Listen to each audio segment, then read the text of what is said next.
வணக்கம் ஃப்ரெண்ட்ஸ், இன்னைக்கு நாம தக்காளி சாதம் எப்படி செய்யலான்றத பார்க்கலாம். இது வந்து பிரிஞ்சி சாதம் போலவே தான் இருக்கும். ஆனால் தக்காளி ரைஸ் சிம்பிளாக இப்படி செஞ்சீங்கன்னா ரொம்ப நல்லா இருக்கும். இதுக்கு தேவையான பொருட்கள் நான் வந்து 2 ஆழாக்கு அரிசி எடுத்திருக்கேன். அதுக்கப்புறம் வெங்காயம், தக்காளி 2 தக்காளி நீல வாக்கில் கட் பண்ணி வச்சுருக்கேன். பச்சை மிளகாய் அது வந்து உங்களுக்கு தேவையான காரத்துக்கு ஏற்ற மாதிரி நீங்கள் போட்டுக்கலாம். கொஞ்சமாக சோம்பு, ஒரு சின்ன கரண்டியில் ஒரு டீஸ்பூனில் கரம் மசாலா, அதுக்கப்புறம் வந்து சிக்கன் மசாலா ஒரு அரை ஸ்பூன் எடுத்திருக்கேன். அப்புறம் இஞ்சி பூண்டு பேஸ்ட்டு, தனி மிளகாய் தூள் 2 ஸ்பூன். இவ்வளோ தாங்க. இதை வச்சு நம்ம எப்படி செய்யறதுன்றத பார்க்கலாம் வாங்க. ஸ்டவ் ஆன் பண்ணிவிட்டு ஒரு குக்கர் இதில் வச்சுடுங்க. நமக்கு தேவையான அளவுக்கு இதில் ஆயில் போட்டுக்கோங்க.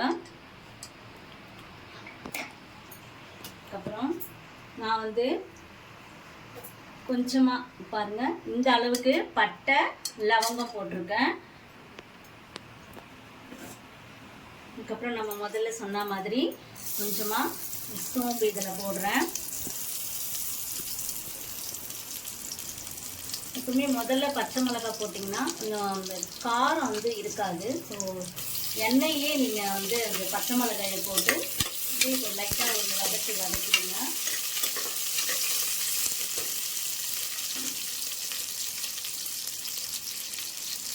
இது கொஞ்சம் வதங்கினதும் நம்ம கட் பண்ணி வச்சுருக்கிற வெங்காயம், தக்காளி எல்லாம் ஒன்றா போட்டு நல்லா வதக்கிடுங்க.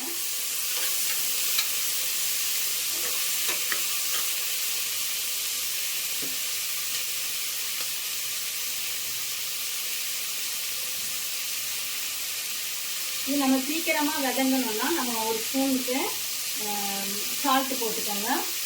ரொம்ப குயிக்காக நல்லா வதங்கிடும்.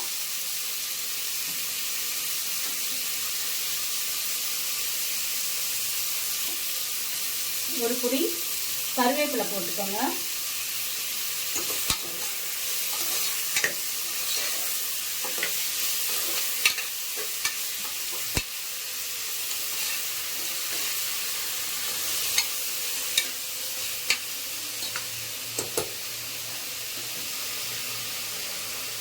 கொஞ்சம் நல்லா வதங்கினதும் நம்ம இஞ்சி பூண்டு பேஸ்ட்டை சேர்த்துக்கலாம். பாருங்க, நல்லா வதங்கிடுச்சு. ஸோ இந்த ஸ்டேஜில் வந்து இஞ்சி பூண்டு பேஸ்ட்டை இதில் போட்டுக்கோங்க. இது நல்லா கொஞ்சம் இப்படி வதங்கினதும் இந்த பச்சை வாசனை போனதும்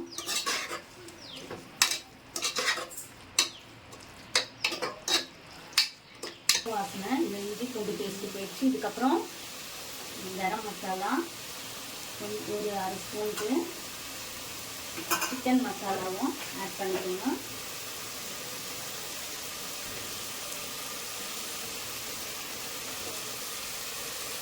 அப்புறம் 2 ஸ்பூனு தனி மிளகாய் தூள் ஆட் பண்ணிக்கிறேன். அவ்வளோதாங்க.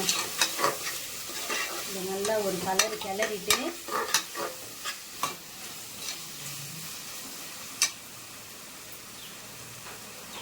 நான் வந்து இந்த சொம்பில் 2 இது தண்ணி வச்சுருக்கேன்.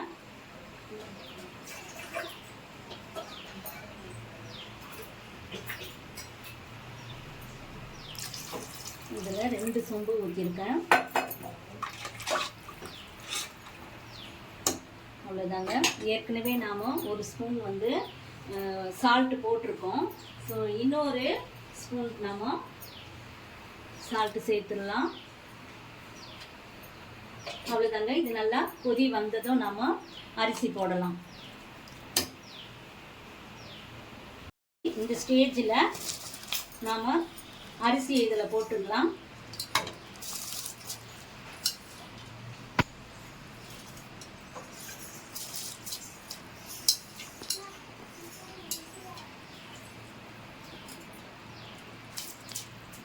அவ்வளோதாங்க.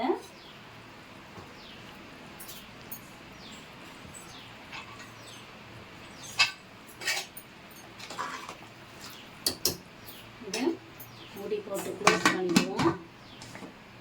விசில் போட்டுட்டு இது ஒரு 3 விசில் வர வரைக்கும் வெயிட் பண்ணுவோம். 15 minutes later. ப்ரெஷரும் அடங்கிடுச்சு. இப்போ பார்க்கலாம் எப்படி இருக்குன்னு. வாவ், இதோட வாசனையே ரொம்ப நல்லா இருக்கு. பாருங்க, நல்லா உதிரியாகவும் இருக்கு, நல்லா வந்திருக்கு. இது நம்ம தட்டில் போட்டு சர்வ் பண்ணுவோம். அவ்வளோதாங்க, ஈஸியான